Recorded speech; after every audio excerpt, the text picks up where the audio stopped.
Okay, we're just starting the recording option here for folks who may not be able to join us. Thanks for those that chimed in. That sounds okay.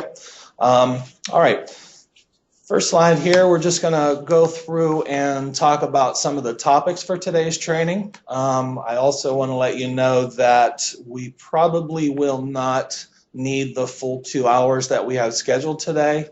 I know that's a bummer for everyone who loves meetings and trainings, but we will have some time for a little bit of Q&A following to try and answer any questions that you may have. Today's topics right now, we just want to focus in upon the goals for the plan template, the use of. We want to talk about a new item that we're creating that's the plan templates that will be released from headquarters. Will just have the start moniker HQ in parentheses to identify those. We want to go through some of the steps to use templates to increase efficiency within the task that everyone's asked to do.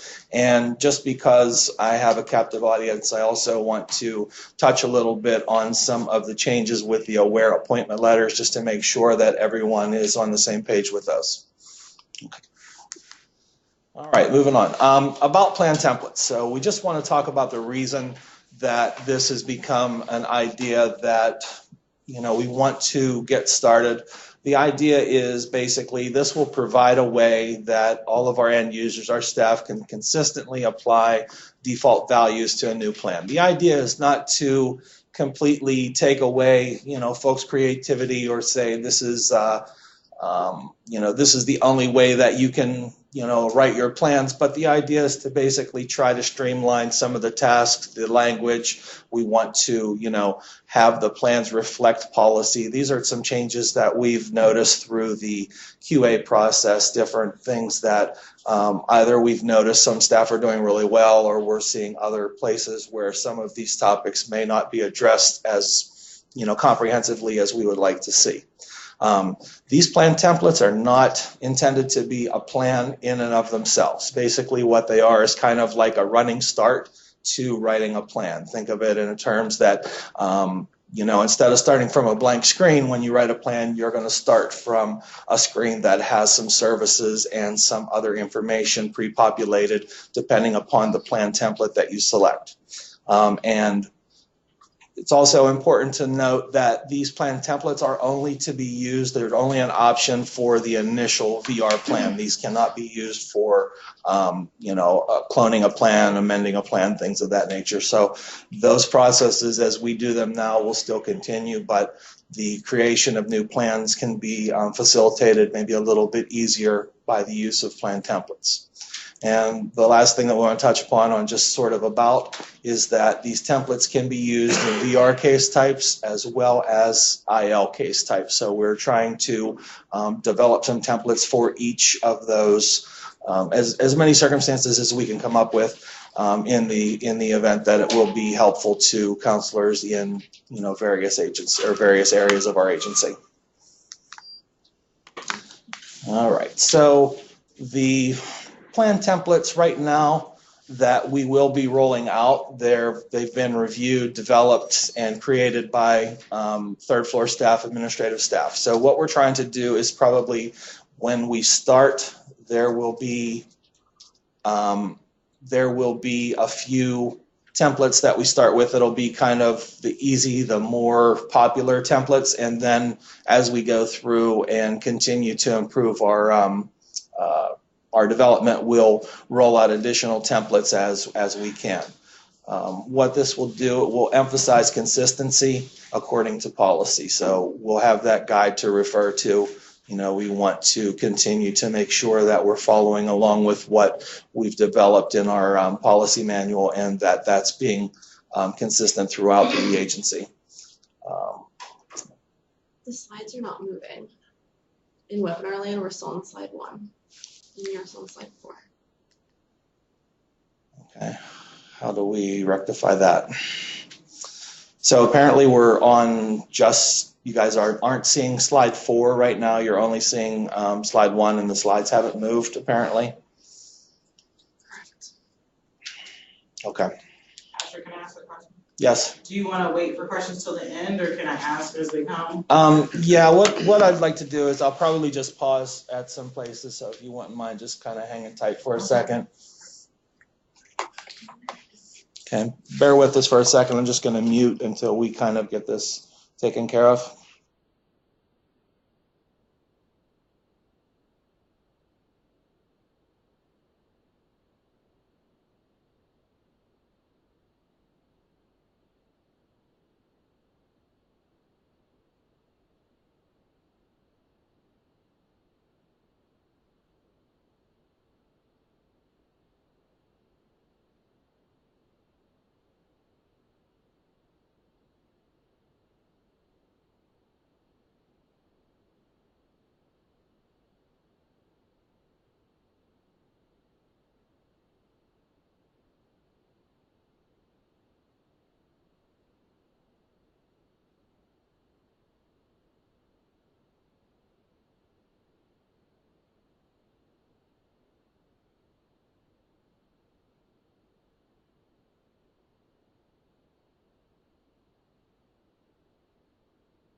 Are you moving? Okay, so it's working now because on my laptop I can see it. Okay. Okay, good deal. All right, everyone. Sorry about the technical glitch here. Apparently, the slides are once again where they need to be. And this is the fourth slide for those of you just catching up here. One of the things that's important with the plan templates is that any plans that are created using the plan template, they're customizable in the case that you're using them in. So what that basically means, and we'll get into a little bit more detail as we go through, but the template is imported into the case, so to say. You select a person that you'd like to do a plan. You start off by using a plan template. As that information is imported into the case, you're able to go in and make some edits. You can make some changes. It's very similar to the way right now that we have counseling and guidance and the Social Security benefits planning that are automatically populated on service plans. So you can delete a service if it's not appropriate. Like, for example, with the benefits planning, if you have a consumer who does not have Social Security benefits, it's okay to remove that service if you choose. So there may be some instances with the various templates that we are rolling out there that you can customize and still be unique to the people that you're working with. And the thing that I like the best about, and I don't know if my little GIF isn't moving, but if it were, that little boy that you see there that says Control C, he does a Control C copy, a Control V paste, and then he turns to the camera and gives 2 thumbs up. And the reason that I put that on there is I just wanted to draw some attention to the fact that we're kind of, through our Q&A process, we've already sort of seen this, and it's not really an agency secret, but we love copy paste. We copy paste case notes, we copy paste plan services, we copy paste measures of success, objectives, etc. The problem with that copy paste strategy at times is we can copy and paste a male pronoun into a female case, a name that doesn't belong, things along those lines. So by using the plan templates, they're written up fairly neutral. So as you pull those in, it won't have those same issues that we tend to see sometimes. So hopefully that'll minimize some of the errors that, they're a little comical at times, but from a consumer's point of view, if I was a consumer and my plan said she all over it, I'm thinking that my counselor may not have paid that much attention to the things that I was talking about. So just keep in mind, it's an idea to try and make things a little bit cleaner for their clients. Okay. Apologies for a second. I'm just closing the messages off on the on this screen here. It's a little distracting. The first thing that I want to show you here is these are examples of plan templates. So these aren't available at this time. This is just an idea of what these would look like in Aware, what some of the template ideas that we're kicking around, and maybe some thoughts about how they can be used. So as you can kind of see here, well, I can't because the print is awfully small, but the first one that I'd like to draw your attention to at the top of the page is the HQ Exploratory Plan and Service Development. So what we're hoping to address through this, and this does get into a little bit more detail in a few following slides, but what we're hoping, to address with this type of plan is those consumers who may require different forms of assessment to develop a good goal or to rule certain things out, those ideas. What you can do is you can use this exploratory plan to go ahead and indicate those services that you're required to better identify the goals, etc., and still make sure that we're staying within our 90-day guidelines. So it just kind of lays the bones to discuss what it is that you're doing with that consumer to develop the more comprehensive and more direct services, but not just waiting for appointment scheduling and things like that. Some of the other ideas, we have an OBVS general plan, and I've been working with Tony a little bit. I do understand that OBVS seems to have a few more services, and just a few meaning like 16 more services, but the idea being that we can kind of streamline these, or we can point these according to your needs. So with an OBVS caseload, you may have some more assessment, you may have some training, things along those lines. So we want to make that available to you. In addition, and you don't see it here, but the idea is that there will be certain templates that will be available under the case type IL. So those could be used for your ILOB folks with some. We'll try to incorporate some of the services that would best match with you. What we're looking for is that, we will be updating these plan templates with policy changes, so you don't have to worry about that. You know, like when we change over from the hourly job coaching, now using the fading schedule, it took a little while for plans and all counselors to kind of incorporate that from a day-to-day basis. So with a policy change, we can go in pretty easily, update the template from headquarters, push that out to staff, and then you're right as rain. You can just kind of proceed with that. Okay. What I'm going to show you here is just sort of how to use these plan templates to incorporate your or to start with your plan. And I guess let's before I move on to that, we have a question in the audience. Do you have a question that you'd like to? I have so many. Okay, well, pick one to start. Okay, so I guess the first question is, when in a new case type, when we're just starting to create or implement the plan, this is an option to pick HQ templates, and we'll still have the option to do our regular ones, or there's option will go away? Well, the idea is that we are going to start funneling new plans through these templates. You still will be able to specify within the plans that you create at the caseload level. So like at the counselor or the consumer level, I should say. So it's similar to, think of it in terms of maybe the Aware letters that we're using. So you can select an Aware letter that kind of, you want to tell someone they have an appointment. So you select that Aware letter. In the guts of that letter, you can go ahead and say, this is for Dr. So-and-so, these are your dates, times, et cetera, and personal to that. So in the same way, we're going to be importing kind of the components of plans, and this is ongoing. So in the beginning, we're going to try to touch out on more of the popular types of plans that we see, for instance, like that exploratory plan, maybe a straightforward short-term job coaching plan, what we talked about with OBVS, maybe some things towards WTC services, et cetera. And you select a plan that's close, and then you kind of manipulate it from there. As we grow with this, we'll obviously get better. We'll be taking some suggestions. We're going to try to set up some sort of a mechanism where we can, if you have a suggestion, you can drop that off and then we can try and incorporate that into a template one place or another.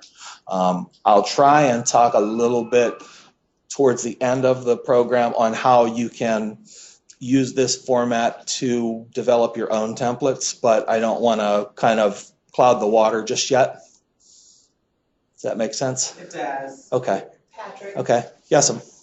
so once this rolls out, we will no longer be able to create a new plan for that very first plan. Yeah, I mean, yes, but it will be We'll have through to use this. the template. Yes. I understand that we can Yeah. customize it or change it, but the option to just create a new plan from scratch will no longer be That's there. the idea. Yeah, there will be there'll be some there'll be a program directive, instructions, et cetera, that'll be coming out that'll kind of talk about the start date and how we want to proceed with this. But this is just sort of a taste on the idea of that. And with a new initiative, there are going to be some growing pains. So hopefully, by having the process set up where we can take some questions and feedback, we can make this a better process. Okay. I'm just going to go ahead and continue down this path, and we'll try and take some more questions as we go. But for the time being, what we're looking at now is just how to start using a plan template. So the slide that I have up right now is basically should be pretty familiar. It's from the case management page of an individual consumer. What I'm trying to highlight here is developing a new plan. Obviously, you get to case management, you use the new menu option at the top, slide down to plan, and that's where we're going to start, just as we would start any plan as we are now. The next step, once we kind of have this, live for lack of a better word, you do see some of these changes already and some things that we've done, but we've not imported the headquarters templates for your use just yet. As this starts, when you select new, you're going to get two options, and one will say create new plan, and the other option will say create new plan from template.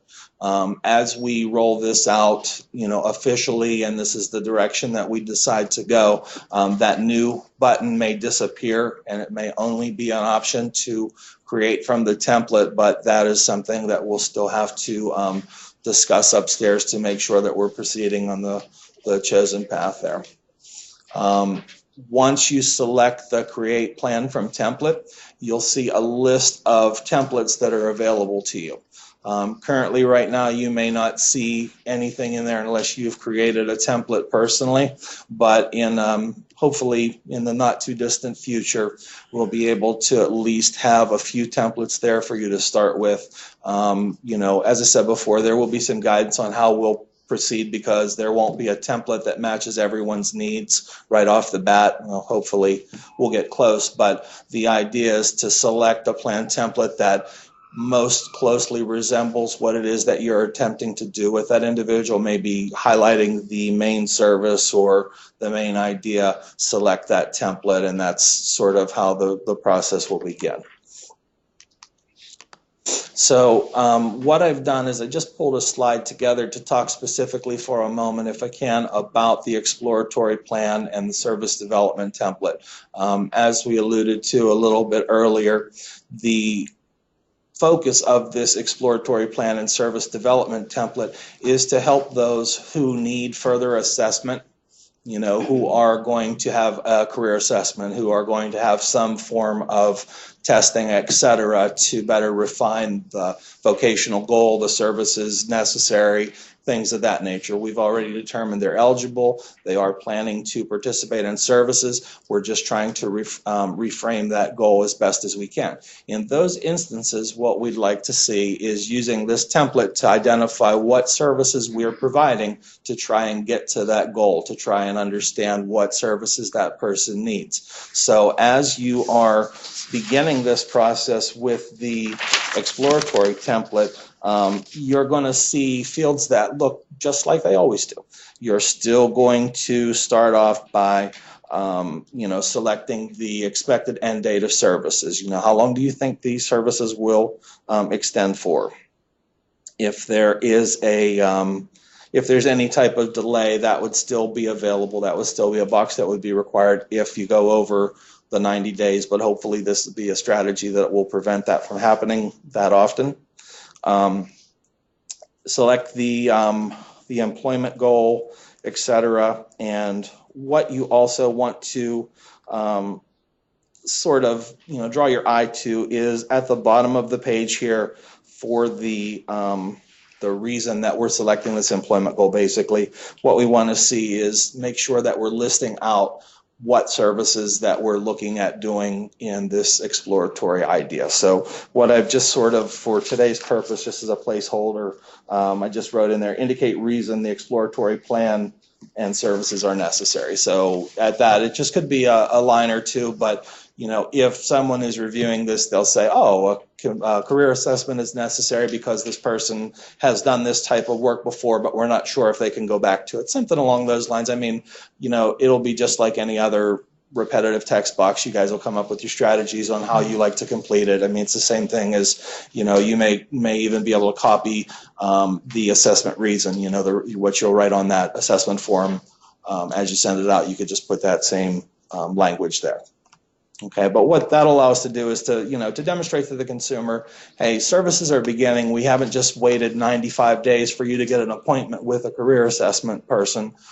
Here's a plan. These are the services that we're intending to provide you with, and, here's a little bit more detailed information. Just remember, when we're writing plans, they're for the consumer. This is a reference guide. They can look at this and say, I'm working with Doors, and here's what we're doing together. So, the better we can do with that, the more, maybe buy-in that we'll get from the consumers. Okay. Just returning to kind of the development stage of this here, what you can see, plan section 2 here, these are the planned services. So what I've demonstrated through this slide is I've just pulled in the services 1 through 4 from the exploratory plan, just so you can kind of see. And I mean, really for the all these templates, what we're trying to focus upon are the services. I mean, this is the place where you're going to see most of the imported text here, just on the service category, maybe the description. As we go into things a little bit further, you'll see some other places where we've imported maybe some helpful hints, if you will, but things like the fading schedule, for the benefits planning service, since that's a pretty standard, we've listed out phase 1 is this, phase 2 is that, and the language around that. So hopefully those are some areas where you'll identify, maybe the benefits of using these templates that'll help to speed up the process. But in this exploratory service here, we basically have benefits counseling. We have counseling and guides, just showing your worth, showing what you're doing to support the consumer.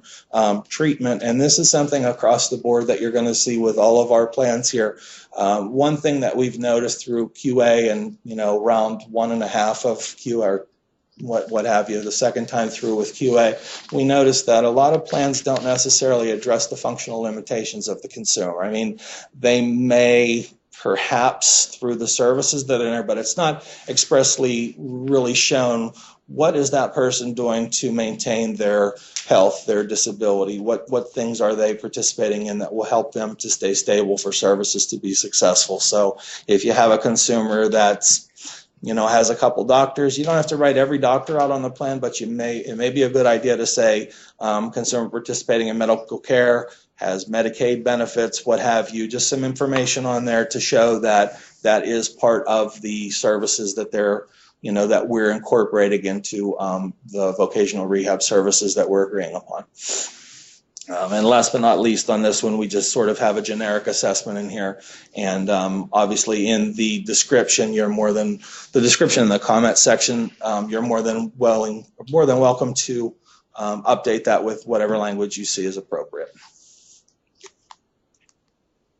Okay. So where we're moving to now is just kind of going through that grid that we just saw. And I'm just going to go through service 1 just to sort of demonstrate what is pulled into the template, or what is pulled into the plan through the template, what sorts of things that you can go through and make the changes to, and what sorts of things are going to be vacant and you'll need to update in order to complete that plan service. Okay. To start off here, this is just service number one. We're looking at the benefits counseling after IPE would be the service category that we're using. In the description, I just sort of put in there benefits, phase 1, 2, and 3. You'll see that these things have imported. We can import the service category, the description, and we can import the chosen provider, but you'll see in this one that I just sort of put a generic placeholder, DOORS approved benefits planning provider. So if you have a specific provider in mind, overwrite that. You can remove that chosen provider there, and you could put in there benefits planner X or whatever the case may be. But in the event that you don't have a benefits planner in mind, you can just kind of leave that as that generic to say that's who's going to provide the service. It's going to be a DOORS approved vendor that provides benefits planning services. Okay, this is moving through the same service. This is just kind of sliding down the page and following the demonstration of the plan templates. I do have some sort of a snapshot that I can show you what this would look like in Aware. I was going to try and do some live demonstration with Test Aware, but as you can see, that's maybe easier said than done on a day like today. This section here, what we're looking at is the estimated start date, estimated end date, and once again, my chosen provider. These are things that you're going to either, they're going to be blank and you're going to need to put something in there, or like I said, with that chosen provider, if it is something that you have someone specific in mind, you can go ahead and overwrite that with whoever is providing that service as you see fit. Sliding down the page a little bit more, this is section 2, this is the comments. So when this plan is printed, when you develop this plan and this is printed out for the consumer to sign, the section here that is labeled comments is also going to be the label. It's going to print out as the measures of success. It'll say comments/measures of success. So what I've kind of done for this one is I've just listed out each phase of the service, what the phase is, the expense that's with that, and the total agency cost. Hopefully that's a pretty good time saver. There's a paragraph that you don't have to hunt for the text to copy and paste in there, or perhaps go through and forget to put a certain phase in or a dollar amount or whatnot. But once again, if there's something that's populated from the template that doesn't apply to that consumer, make changes as are needed there. Like I said, at the bottom there, it's just the agency cost. We'll try and update that if it's a standard cost, but if it's something that's a little bit individualized, like say, for instance, with a short-term job coaching plan, we don't know the number of hours every consumer is going to work, what their fading schedule would break down, and things like that. One of the ideas that I've kicked around a little bit is I can import like some helpful hints of some text that maybe I'll put in all caps or highlight in one way or another that you can see that maybe it'll say, don't forget to put the number of hours per week they're expected, their wages, do they have a preference for on-site or off-site job coaching, those sorts of things that you can kind of incorporate into the flow of how you do your plan. But more than not, there'll just be something in there for you to look at to say, oh yeah, that's right, I have to fill this form out, or whatever the case may be. I mean, every opportunity might be a little bit different, but the idea is to just try and give you some helpful hints, some pointers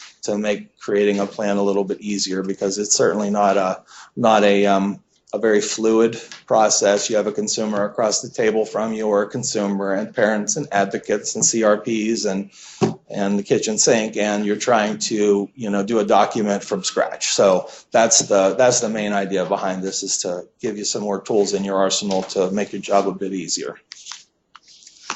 Continue on with the section 2 here. These are the staff inputted comments. This is where you're going to have to put the agency cost, if there's comparable benefit cost, et cetera, in there. As you slide down there, keep an eye on the comparable benefit options. Make sure that we are indicating if a service is provided by DOORS, and another benefit source, make sure that we're putting that in there. Just as a reminder, if you check no, there's no other comparable benefits, make sure that you are selecting, or yeah, if there is a comparable benefit option, make sure that you are selecting the service provided solely by comparable benefits, yes or no, as it applies. It looks like I did make a mistake on my slides here, so it should say if there is a comparable benefit selected, that will become a required field. I'll try and make that correction and get that out to you. Continuing upon with the, well, actually, let's stop there because I think we are going back to the main page of the plan. So basically what we've just demonstrated here is you've clicked on service number 1, it's benefits planning. Look through that as it projects on your screen.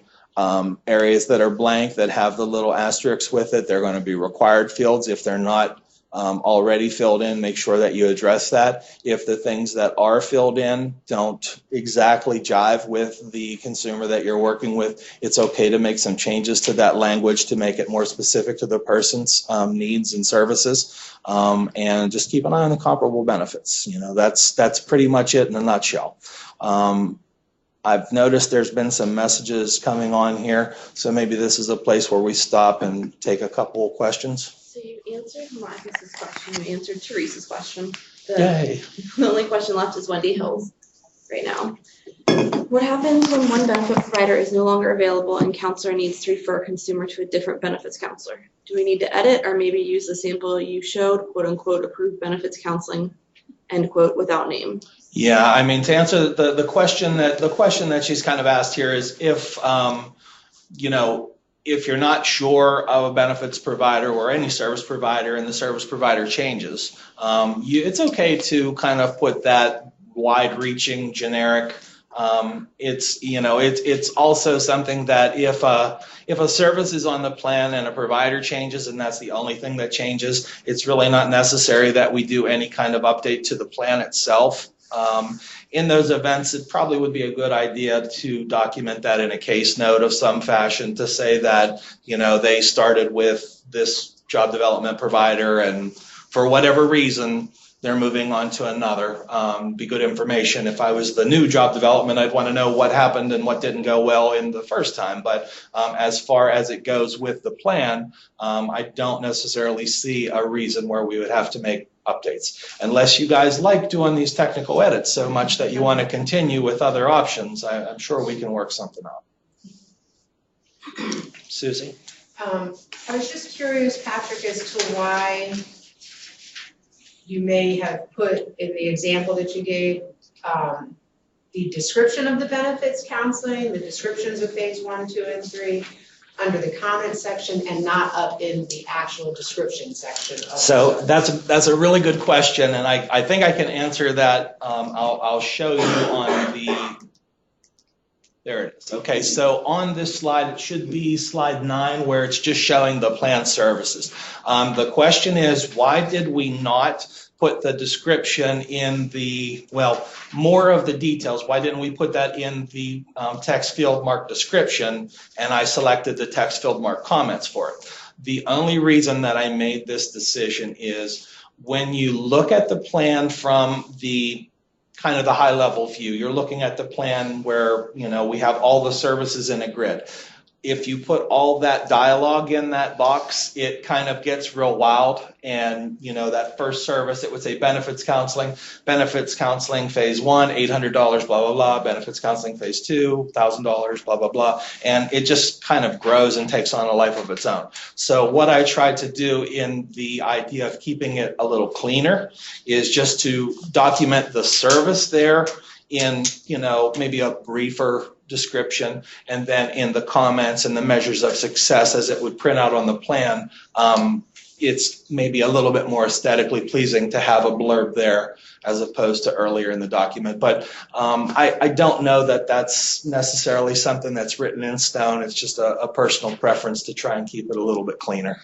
Okay. Yeah, I was just thinking, I mean, for 15 years, we've been putting the full description in the description box. I just don't want to confuse staff Right. and say, oh, now you need to move it down here, but don't forget to put in a measure of success as well. Yeah, I mean, and as you know, as we're talking here today, I mean, this is still in development. I mean, I like to think we're very close, but we're not quite there yet. So that's a good suggestion there of just keeping in mind that, you know, the idea isn't to say, well, you guys have done it this way for a while and we throw it out the window and say, now do it this way. We want to try and make this a gentle process as we can to, you know, take into consideration what counselors' strengths are and incorporate that into a new way that hopefully is more efficient. So thanks for bringing that up. Does that answer your question? Does it? I I think guess. I think my problem is I would still do it the way I've always Right. done it. And what Patrick is saying is, that's fine. Aesthetically, it's easier to have it line by line as he showed it. From a quality point of view, as long as all that information is in that plan, thumbs up all the way, regardless of whether it's in description or in comments.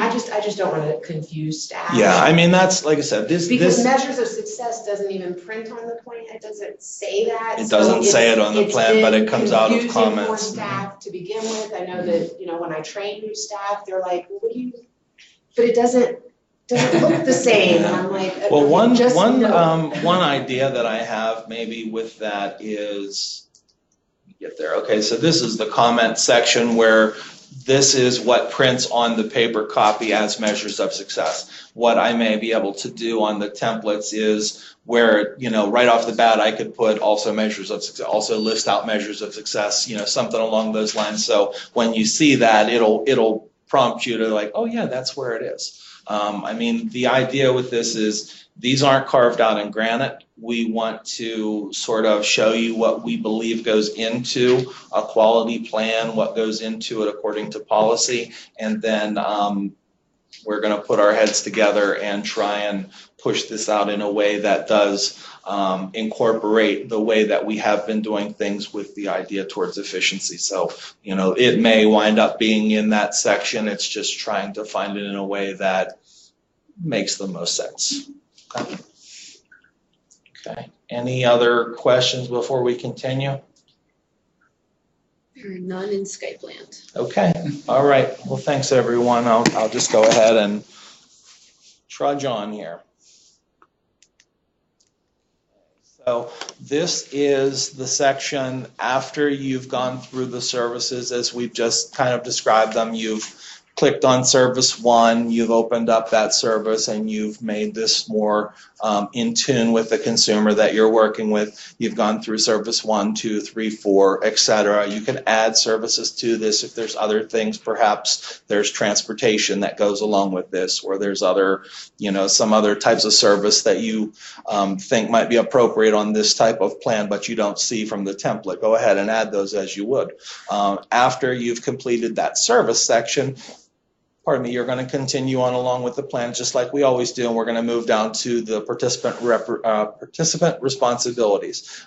In quotes or in parentheses, I just put in here staff input. Just remember, these aren't things that we're going to necessarily populate for you. I say that tongue in cheek because the first half a dozen or so are already populated for you, but we're not going to populate additional ones outside of the ones that are already done. Hopefully that's not real confusing, but the responsibilities that pertain to the consumer you're working with, if they're if they're taking medication and you want to make that a condition, or something more specific that way, continue to do that.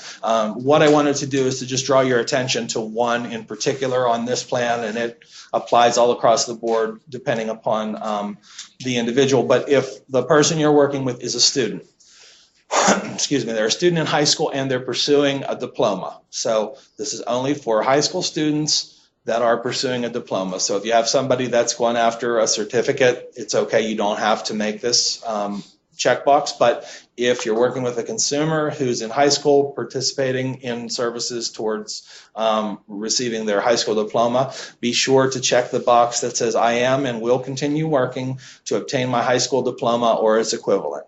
I know it's wordy and everything, but the behind the scenes reason that that's important is if that box is not checked and you're working with the student, a lot of their information does not make it into the right categories on the federal report. So make sure that if you're working with that student, they're in high school going towards a diploma, check that box, and that'll make sure that everything's getting reported appropriately and folks are getting credit for the services that they're providing to these students. And it's equivalent to just GED. Yeah, but in this case here, let's just go with that. I'm not gonna muddy the water because I know the education stuff is just a rabbit hole that we want to avoid. But yes, please. Okay, thank you. Section 4. This is a documentation, once again, staff input, and this is just kind of describing the consumer choice and involvement, where we kind of go through and say, how did we come up with that? They participated on the plan. I'm sorry, I really can't even read this small print. Enter the criteria for evaluating progress towards my employment goals. So that's your opportunity there where you sort of put your spin on things and say these services will provide assistance towards this goal in whatever manner that you feel fit. So that's not something that we're going to pull into plans from a template standpoint. You're still going to be able to customize that as they apply to your consumer. Okay, so at this point, that's sort of the how to use the plan templates that will be created from headquarters as they'll be pulled in. What I can do here is maybe show you, I'm afraid to touch this thing. I have a few things that I could show you that's sort of a plan template that I've created in the test environment, that it's just a Word document that I can scroll through. And maybe what I'll do in the since the gremlins are working on our electronics today, maybe I'll save that till the dead end, and if we have a problem, then at least we'll cover the other material that we wanted to today. Okay. That's a good question. Okay. It's back to the equivalent, high school diploma or equivalent. Is it GED or no? Is it certificate or either or both? It is absolutely not certificate. And what we want to say is if it's probably the easiest way to say it is if this individual is in school, enrolled in school. Now that could be enrolled in a GED program and they're in the age range that would qualify for pre-ET services, go ahead and check that box. If they are in that age range and enrolled in school towards a certificate of completion, do not check the box. Thank you. Okay. All right, so plan templates in a nutshell, the idea being that we're not trying to big brother the agency staff. What we're trying to do is to create some tools that will help with, one, quality, two, efficiency, vice versa. Probably more efficiency than quality, but they go hand in hand. The idea is to try and make your day easier, not to give you something to swim upstream in. Okay. So since everyone is here, what I wanted to do is to kind of go through and talk a little bit now. Everyone has been really working hard on the technical edits, and insert your groan here, I get it. But at the beginning of this initiative, we started out in December of 2018 with roughly 2,000 plans in need of technical edit. Okay, so these are plans where the plan cost estimate was at least 10% less than the actual expenditures of that case. Now that's where we started. So 2,000, a couple months ago. As of yesterday, we are now under 500, and now this is This is an adjusted total. So what this basically means is we're under 500 plans that are in need of technical edit that may still be in various stages of approval. So this is not a real concrete number. There's some plans on here that may not necessarily need a technical edit because of assessment services. There's other plans on there that the edit has been completed. Maybe we're waiting for a signature from a consumer. There's other plans in there that the technical edit has been completed. The service estimate has been completed by the counselor, but we're waiting for approval in one form or another. So that's not to say that that number is hard and fast. It's probably much less than that, but it does take a little bit of time for some of these things to trickle through. But the main idea that I wanted to demonstrate with this is, you know, look how hard everyone's worked. Look at that, 1,500 plans that we've wiped off the slate right off the bat. And, you know, there's some stragglers out there, but we're working on them. From an administrative point of view, what we're kind of working on right now is to refine the criteria of what it means to require a technical edit. So I alluded to some things about assessment. There's some official guidance coming soon that is going to give you a real concrete definition of what are the requirements for assessments, what does need to be included on a plan, what does not need to be included on a plan, those types of exceptions and things. As far as a firm date, it's probably very near future, but there's still some discussion going on. But the idea is that we're continuing to refine this to make our plans better align with the actual cost and actual expenditures that we're providing in the field. Okay, and that official guidance will also include the effective date of these plan templates and probably a little bit more information as far as some of the things that we've discussed here today to maybe confirm that a little better. Okay. All right, so in moving on, I just wanted to touch briefly upon the appointment letters. Now, there have been some changes. I know not everyone is creating their own appointment letters, so this may be, please bear with me if this is something that is a bit repetitive, but I just wanted to go through kind of the thought process behind, demonstrate what it is that we've changed and why it's important. So on the left side of your screen here, you can see a bit of a screenshot from a letter creation, an appointment letter creation from Aware 6.4. What that looks like is basically everywhere that you see a blank, you just write it in, you type it in. Your appointment is for psychological evaluation, you put that in. Your appointment is with, I think I put Dr. Pepper in there, something like that. You just, you write everything in, and that information is only visible in the letter itself. So if you were to go into case notes, you could see that on the 6th, Derek typed someone a letter to tell them of an appointment, but we don't know what the details are of that appointment until we open up the actual PDF of that appointment and look at it. So 2 or 3 clicks down the road to find out who the doctor is, what day it is, etc. It's not that user-friendly. In 6.5.2, what we've just rolled out, the change has been, and it's not something that you physically have to really do much different in the way that you're developing letters, but on the back end, what we've done is we've done some coding in there that basically takes the information that you type into the letters, what the date is, who the appointment's with, etc., and it pulls it out and puts it in a table. It's basically, it puts it in a file in the case note somewhere where we can view it. So in this instance here, what you'll see is the person is having a psychological appointment with the doctor. The calendar now, you pick the date by selecting the calendar just as we would for plan or for the case notes or something. You're no longer just typing it in. So it minimizes the instance of maybe a errant keystroke or something like that. Likewise with the clock. For the times, you just select the clock and it'll give you the options. I believe most of them do just come out to be an hourly. It'll be like 10 o'clock, 11 o'clock, 12 o'clock.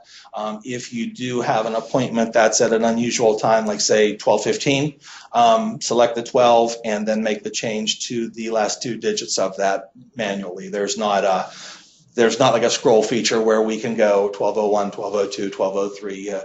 You kind of have to just work with what's there. But the idea is that in this process, this is actually a customization that we've worked with Alliance Enterprises to create for us, is to try and prepare for future text reminders. We have the ability to do some email reminders now, but we're trying to get up to 2001 here, where people communicate by text messages primarily now.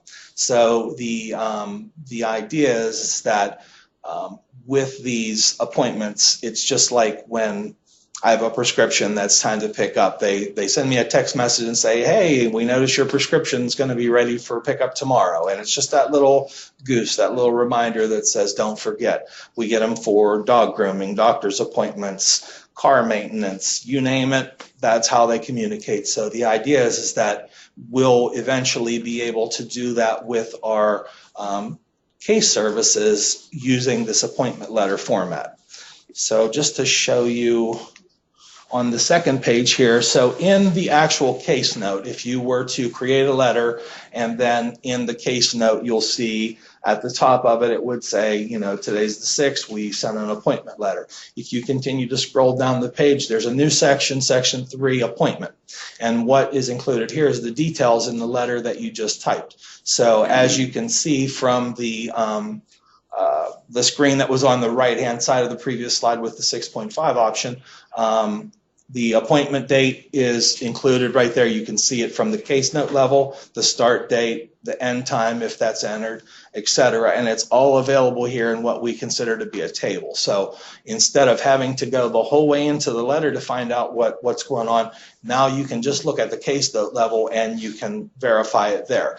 There are some other features with this that we've not completely enabled yet, but there's also a feature on there that if an appointment's canceled, you can indicate that. And the idea behind that is we don't want to send an appointment reminder to somebody whose appointment has been canceled, rescheduled, etc. So as we get a little closer to being able to enact these services in Aware, we'll probably discuss that a little bit further. But really what I want to do is just introduce the reason behind it. I mean, you know, change is okay if you understand why and what's going to be done. So the idea behind this is to hopefully make things a little bit better. We'll remind people, don't miss your appointments, things like that. Maybe it'll cut down on some of the back and forth that we tend to do now, where the manual pick up the phone and give someone a call. Don't forget, you have an appointment tomorrow. You know, this will be something that can be done you know, automatically without any additional action on the counselor or the staff's part. All you have to do is use the letter template.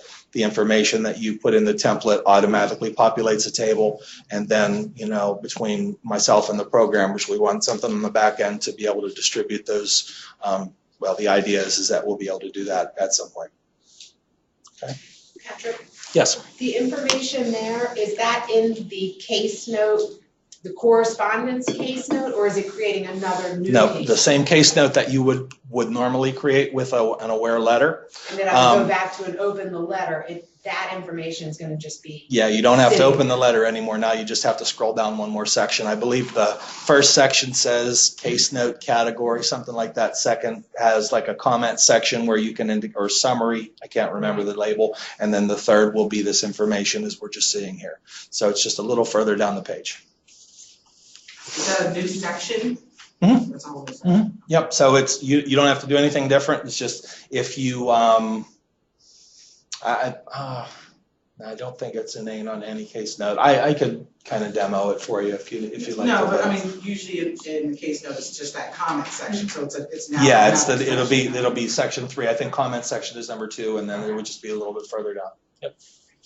But it's really cool that you can see those details from not going into the letter, because I can tell you through QA when we're looking at it and saying, what was the date of this person's initial intake? You know, we see a letter was sent out, says, hey, you have an appointment on, you know, appointment for intake, and we don't know what that is, and we click the referral, and then we click the letter, and then we click the letter, and by the time we're done, we don't remember what case we're in. So right here, this is just kind of right at the ground level on the case note. Now, currently, this is a feature that's only available in the participant module. We are trying to work out some bugs with it in here and learn a little bit more how we can use this to our benefit, but the idea is that eventually this will be a feature that's rolled out to all the modules that we're using, so this could be something very useful in the participant module. I see it as very useful for the service module with the things here at WTC. I mean, as you can see, anywhere that we're sending out an appointment and saying, hey, Doors has scheduled this appointment for you, we want to be able to use this feature to give them that bump to make sure that they're coming in, or maybe they give us a call and let us know if there's a problem. This appointment letter feature currently is available from the following letter templates. So we tried to just pick the big ones that we use most often in the participant module. So our general appointment specific time and appointment rescheduled letter, those are also available for IL cases, and they're also available for large print. What about the referral appointment letters? Currently, this is only in the participant module, so we've not, this is another upgrade that Alliance would have to do, so we basically only started with a small section, and then we'll try and expand that as we get better with it.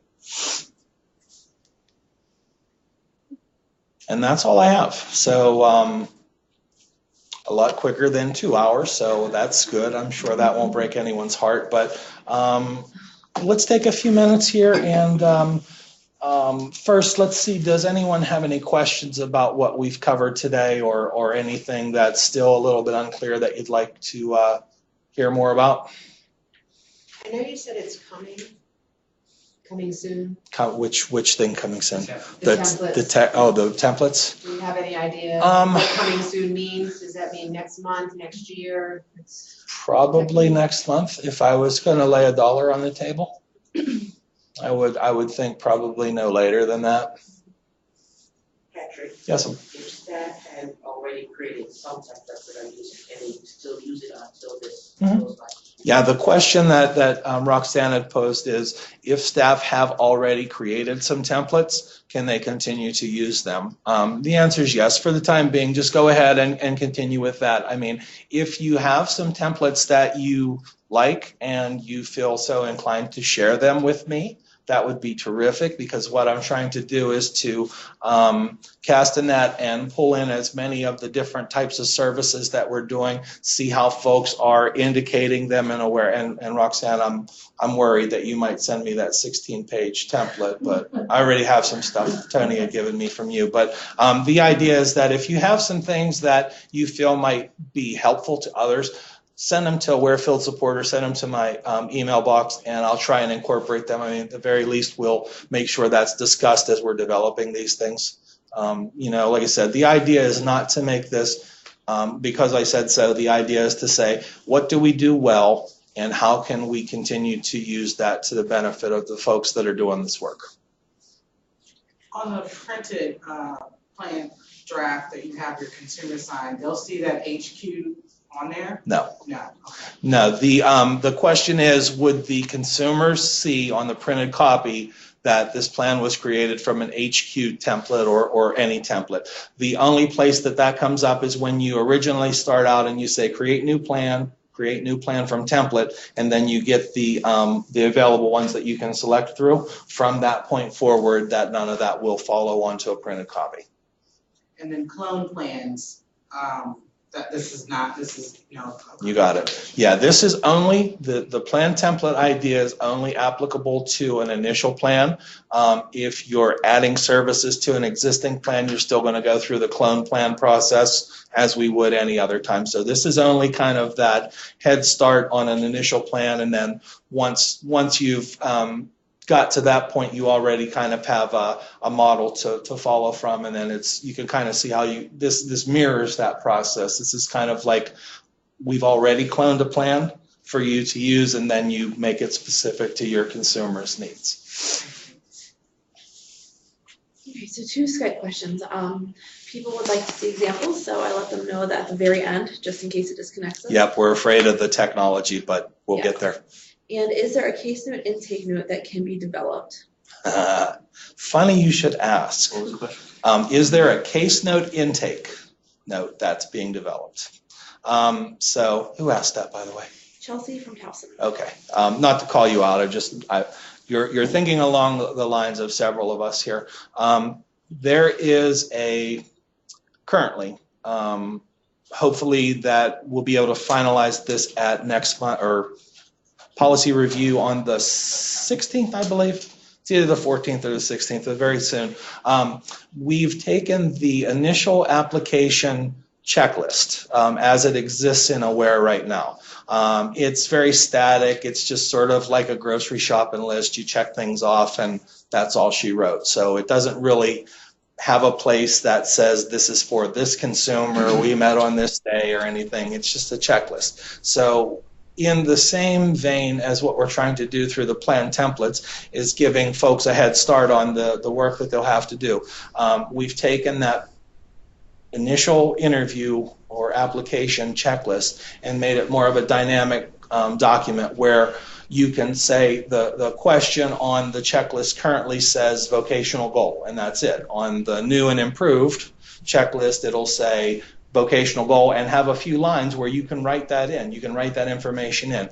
The idea basically is that by completing a brief form, you can get at the same information that you would get through a case note. What we're looking at right now is it's about 2 pages, give or take a little bit. That doesn't mean that it's limited to that, so if you would like to indicate more information, there'll be room available for you, but it'll also be available in a print version.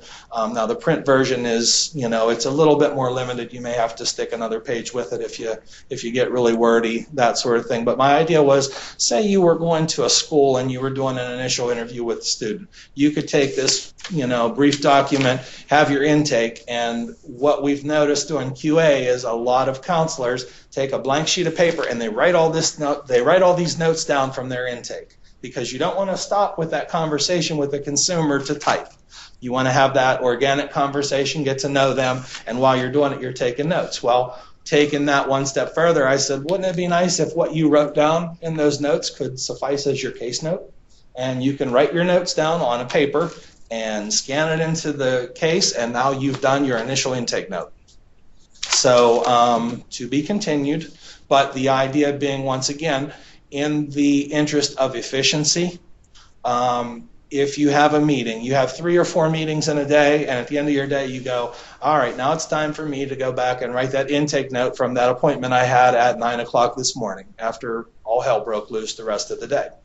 And you scratch your head and you think about things, and the first thing you do, you click new case note and you look at a blank screen and you go, oh, what did I do? Well, the idea being is that we have this document that eliminates that. There's nothing worse than that bit of writer's block or writer's anxiety, if you want to call it that, and you just stare at it and you go, I don't know what to write.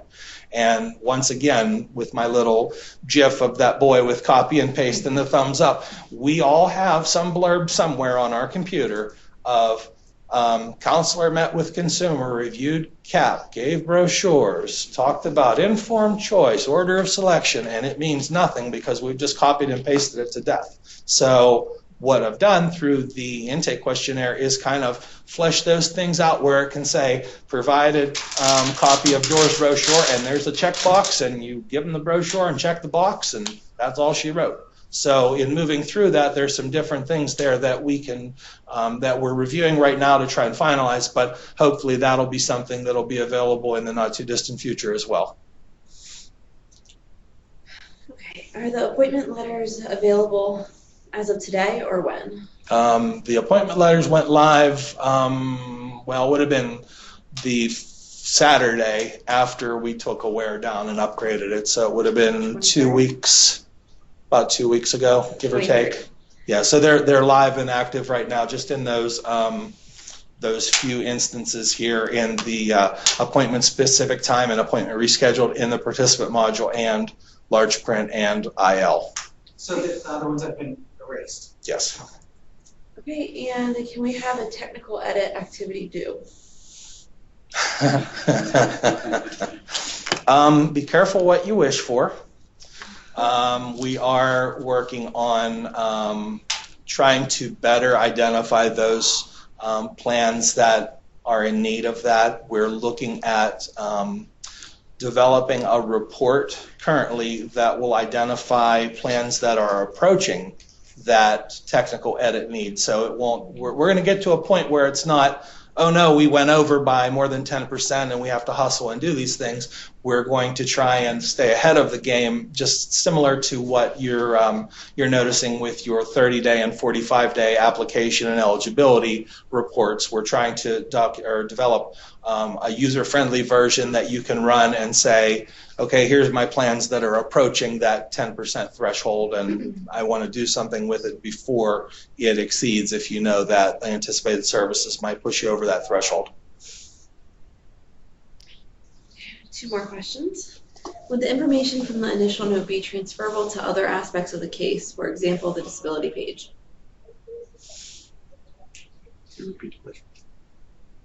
Would the information from the initial note be transferable to other aspects of the case, for example, the disability page? So if I'm going to try and see if I understand the question and give you an answer. So the question, I believe, is if we use this initial interview checklist that's in development that will suffice for the intake note. There may be some information on that document that you would like to also include in maybe the disability page or other pages of the system. If that's the question, there's not an innate way that kind of transfers through from one activity to another, but in a global sense, if you do, I hate to say this, but I'm gonna, you can cut and paste. You can copy and paste from that document into another, but there's not a way that you can lift that language easily to transfer it to the disability priority page or a disability description. Okay. I may have answered the next question to Leah, but her next question was, can we have a calendar built into Aware so that as we write a case note, we automatically write the next activity and give ourselves a reminder? I suggested using the activity due in the actual case to prompt yourself.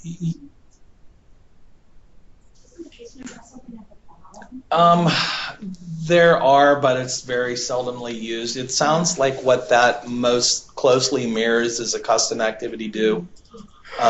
With those, if that's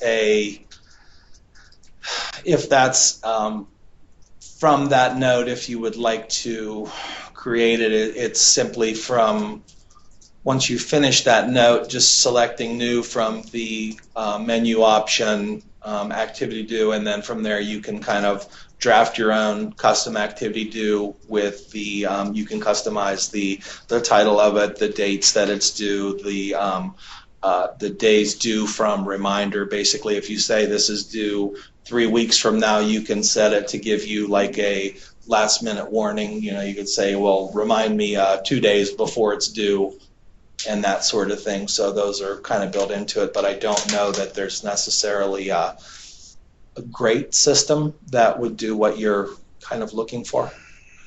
She's looking for a calendar on the same screen, like a side-by-side case note calendar. Just click the day and then just type in real quick. Yeah, unfortunately, I don't believe that's an option that exists in this current version of Aware. But it's not a bad suggestion. I mean, as we're looking through this, and I mean, if anybody, and I'll definitely put this out there, if in your experience or in your offices, if you notice something that you're doing or you see something someone else is doing that you see as a good efficiency, please write me a note and send it to me, because I'm very interested in trying to adapt our system, adapt Aware to try and build in anything we can that'll make your day easier. So if you have a question like that or a suggestion, send it through. The worst I can say is You know, maybe that's not available right now, but it may light a fire towards expanding that idea in other areas. Okay, I'm going to, oh, okay, I'm sorry. I'm going to try to, I'm going to try my best to see if I can. Can I help you? Yes, please. Okay, while I help you, there's another question. When will signatures automatically go into Aware? I don't know that that's a topic that we can really give you an answer on anytime soon. If you're talking about the electronic signature, it's an option that we're exploring. We've been exploring for quite some time. The issue with that is the certificate that basically says this is a signature that has not been edited only allows currently for one signature. So to give you an idea, if you did an electronic plan and gave it to a consumer to sign, they could sign it, you could not.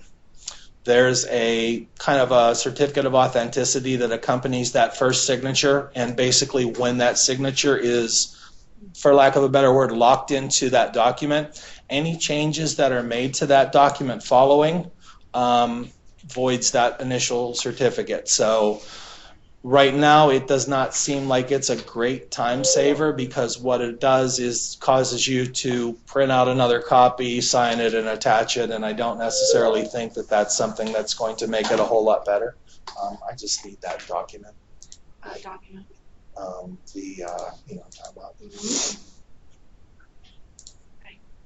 But yeah, unfortunately, I mean, we've been exploring these options pretty aggressively for quite some time. They just don't exactly fit our business needs. I mean, you know, as nice as that would be to do some electronic signing at this time, it just does not make a lot of sense to do an electronic signature, print it out, wet signature, scan it in. You know, you just kind of, you've saved one step and added two, and I don't know that that's necessarily a direction that we want to go right now.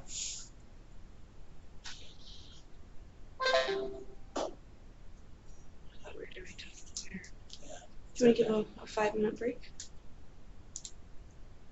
Yeah, if you like, why don't we just take a couple of minutes? I mean, we're pretty close to the tail end here. If you just want to bear with us while we try and wrestle this computer into submission, we'll demonstrate a couple of the plan templates as they would appear in Aware, just so you can kind of get an idea of what a few of these look like, and then we'll proceed from there. I'm just going to mute for a little bit now. Thank you. All right.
All right. Welcome back, everyone. I believe that we've weathered the storm. Hopefully, you are seeing a Word document that is a copy of the plan template exploratory. It's the HQ exploratory plan and service development. This is essentially what you would see in Aware as you're pulling this into a new plan. So at the top, you just, there's the name, general information, as we talked about before, employment goal. These are still fields that you're going to have control over. Reason for selecting this employment goal, just like always, select the ones that apply. In the narrative here, employment goal reason narrative. Now this is specific to the plan development. This is specific to this exploratory plan, I should say. So on here, what I've done is I've just, given you a head start, just a little dialogue here. It says indicate reason exploratory plan services are necessary. So that just gives us a blank there with some content that you can sort of complete as it applies to the consumer that you're intending to do some more assessment exploratory activities for. And sliding down to the next section, now this is the plan service grid. As we've kind of showed in some of the choppy slides that we did through the PowerPoint, but here you can sort of see we have benefits counseling is the first service, counseling guidance is the second service, treatment and assessment. What I've done for purposes of this demonstration is just I've gone through and expanded upon each one of those services as if I had clicked on the number, and that's what would pop up on the screen. So the first service that we came to is the benefits planning after IPE. I'll go a little bit quicker on this one because you've sort of seen this one as we've gone through the PowerPoint, but description in this case, phase 1, 2, and 3, chosen provider. We've just used some canned generic language that could apply to a multitude of providers. The comment section here, as we said, we may dust this off a little bit to include the measures of success terminology in there, just so it's a good reminder that that's where this is going to print. But we just indicated the different phases, their cost, the total agency cost, and then the measure of success that I dropped into here is just that the consumer will participate in the benefits planning services to understand how income from employment will affect Social Security benefits. That's not necessarily one that we're going to put on everyone. I just wanted to sort of demonstrate for today's purposes what could go into there. As we refine these templates, maybe there's some more generalized measures of success that admin staff would like to see in there, and if that's the case, then we'll add them to the templates for you. Okay, this is service number 2. This is the counseling and guidance service, just continuing on through that grid. Description, just vocational counseling and guidance. The chosen provider, now this one you can probably leave alone. It's just going to be the DOORS VR specialist in some form or another. What I've done just for demonstration purposes, it's a little wordy here, so take it with a grain of salt, but I just tried to indicate some of the services that could be considered counseling and guidance, just as a place to start. What I documented here is vocational counseling and guidance includes career exploration, decision-making, career path, short-term, long-term, self-advocacy goals, things like that, just as an idea. When we write counseling and guidance on a plan, it's usually pretty vague. If you have some things that are specific to the consumer, say they want to explore a certain career option and you're going to meet with them a variety of times to flesh that out, it's okay to put those specifics on here. As we said before, just keep in mind that what we put on a plan is shared with the consumer. The consumer is going to look at this and say, this is essentially what I'm going to DOORS for. So if you can put some details on there that speak to that person and the services that you're providing or that they're expecting, that would probably be a good idea. So if there is something that we can indicate in this from an administration standpoint. We'll put that there, but just keep in mind these are some tips for maybe how you can use this to move forward. And additionally on here, we just put the measure of success is the consumer will maintain contact with the counselor. We all have kind of our own little spin that we put to that, but the main idea is that you're not going to disappear and we're never going to see each other again. So some form of that would be ideal.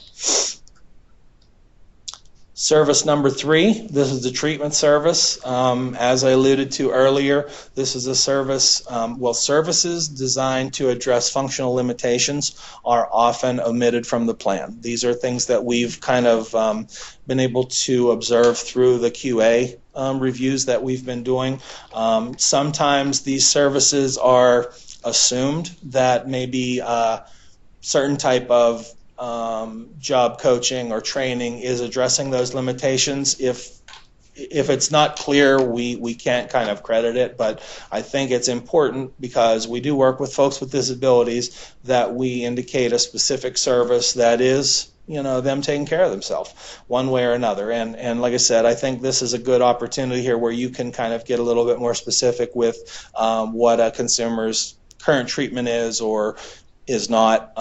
You know, if it just make sure that we have something in there that's pretty easy to point to and say these are the services that are addressing their limitations. That's why they're here. Let's see. Patrick, not to interrupt, Yes, sir? but wasn't the thought on that under participant responsibilities, like taking their medication and things like that, addresses those issues? Well, I think that may be a topic that we're going to need to flesh out a little bit more, but what I've noticed is that in the QA instrument there's still plenty of plans where that's not even real clear. But I know what you're saying is that if in the participant responsibilities you have attend all my appointments and be on time, take my medication, things like that. Personally, I think that's good, but I think that it's probably, you know, I always look at this as the consumer sees this too. And if it's just general, you're going to take your meds and go to your appointments, it may not be specific enough to really have that oomph to it, that if you say you're going to see your therapist twice a week and follow recommendations, or, I mean, it's something that this is just in development, so more so just an example. And I lost my pointer. That asks if treatment's listed on IPEs as a service, then does it need to be monitored with progress notes or at least self-report in cases? Once again, I think this is just for demonstration. Oh, the question is, if treatment is included on an IPE, is it required that we monitor that through case notes, service notes, etc.? Is that kind of the gist of it, Erica? Yes. Okay. Once again, I mean, I think that this is more just an example for demonstration purposes, and I wasn't intending to really go that far down the policy route, but I think that's a question that we'll just table for the time being, and I'll indicate that as we're developing our template upstairs as a consideration, and we'll try our best to get you a nice solid answer on that. So I'm going to answer by not answering, if that's okay. Michelle suggested that coaching adequately, or wouldn't coaching adequately address these cognitive issues? Matt Jackson suggested we build in self-employment templates in the future. Yeah, the idea, well, twofold, Michelle. I mean, I think one place to say it here is I think we're getting some different opinions on the treatment, et cetera. So that's definitely something that I think needs to be addressed at a higher level than just this presentation today. So we'll try our best to work that out. And for Matt's question, I think the self-employment is certainly an area where templates could be very beneficial. And for whatever reason, my pointer is no longer on the Your screen. pointer is on the screen. Yeah. So slide it all, as if you had two screens, Patrick, bring your mouse all the way over to one side. Okay, I got it now. All right, I'm back. once again, like I said, for demonstration purposes, treatment service provider as whomever, you want to list that out if you were to include that on here. I just threw some, this is sort of a demonstration of some of the helpful hints that I talked about earlier. One of the ideas that I had with the templates were to put some writing in there to kind of initiate the comments, and in this case I just wrote describe treatment services to address functional limitations. That's something that may or may not make it into the final version, but if it does make it into the final version and it's something that does not apply to you, just keep in mind that these comments in here are things that can be amended, adjusted. You don't have to necessarily keep this wording straight up and down here in this comment section if it's not appropriate. So on here I just sort of a reminder to don't forget the source of comparable benefit. Generally, if somebody's going to a primary care physician, it's not a door's expense, it's their insurance, etc. So we'd want to make sure that we indicate that if that's the case on our plan. Yes? Not to put this specifically to treatment, but now at comment section it will say / measurable skill gain. That's what I'm anticipating moving forward, is that I would put something in that box that does indicate these are all show measures of success, because that is something that it just sort of jumps out of nowhere. It doesn't appear on the plan that we type, but it appears on the plan that we print. So in the templates in the future I can add that to make sure that's a good reminder. Okay. The last service that I've included in this template is the assessment plan service, the service number 4. And in the description here, I just indicated assessment services necessary to select vocational goal and services. If you are doing assessment services for a bit of a different purpose, by all means, certainly, update that language in the description. If it's a medical assessment to see if they have the stamina to do a certain career or something like that, you can make that more applicable to that situation if you like. And the chosen provider, we can list out something at a template level that would apply. If you don't know, if you have a specific provider in mind, you can certainly indicate that there. And then our little helpful hints and whatnot at the bottom describe the services and the measure of success. In this case, participate in assessment services to identify an appropriate goal and determine necessary services, those sorts of things. The consumer would meet with the counselor to review those results and continue vocational planning, something to that effect. I mean, you can certainly use this as you see fit. But those are the 4 services as preliminarily outlined in the exploratory template. As we kind of say, you would finish up service 4 and you would return back to the plan per se. You would just continue on down through the participant responsibilities as we talked about earlier. Select what applies, including the completing high school if that's something that's important. Moving down to the narrative, you can write in whatever works for you. And consumer choice and employment, or consumer choice and involvement for the documentation and the criteria for evaluating progress. And basically that's your plan. You can put some other comments here if you needed to, but that's the idea, is that you can import that template to apply to whatever consumer that you wanted to use it, and then within that you can make some changes, you can make some adaptations to that plan to really speak at what's important for that consumer. And the idea being is that you won't have to select a service category and scroll and try to think about which one do you want to select there. You kind of have that head running start at this, and the idea is that might help to focus more upon the individual's needs rather than trying to navigate this instrument to do a plan that makes sense according to policy. So we kind of give you a good head start with that. Okay. Can we share this Word document with everybody? Yeah, I can certainly, I'll attach this to the email Erica sent out yesterday, and I actually have a secondary document that goes through. It's in the same fashion. It's just developed around a short-term job coaching plan, just to kind of give you some ideas on different services. And as you think about these things, I mean, the plan templates will all operate very much in a similar fashion. You know, the idea is that we would give you some of the nuts and bolts to get you started, and then as you're working with that consumer sitting across the table from you, you can refine this to make it very personal to them and individualize it. So it's not something that's taking away your abilities. Hopefully is adding to your abilities and giving you more time to focus on the things that are very individual for the clients that you're working with, as opposed to navigating this instrument and trying to make sure that we're selecting the correct service categories, et cetera, to just be able to appropriately complete the plan for an aware purpose, not for a necessarily for the betterment of the services that consumer receives. And in section 4, and can you scroll back down, is that where you put the completing high school lit equivalent or diploma in? Was that where you put that? Yeah, it's right. It's this, because these are screenshots I can't highlight, but if you can see where the cursor is there, that's the one that you would select. No other questions?